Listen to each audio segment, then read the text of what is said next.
Hafið þið spáð í hvað það mikið plast sem að við fáum í efnalaugum og þurrhreinsunum og hvað þetta mikill óþarfi. Oftast komum við á bílum með fötin og komum að sækja þau líka á bíl.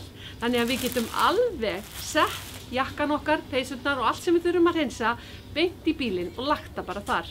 Ef við komum náttúrulega á hjóli, þá þurfum við kannski eitthvað til þess að setja yfir og þá verður þetta vonandi orðið umhverfisvænt. Svo líka herðatrén, við þurfum ekki öll þessi herðatré.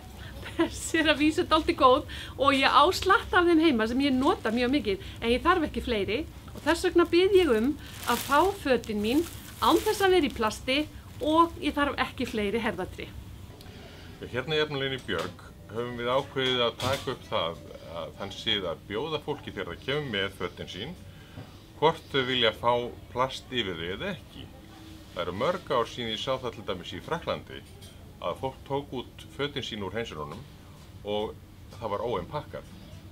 En við ættum að læra svolítið af því að plast ekkert mjög umhverfisvænt.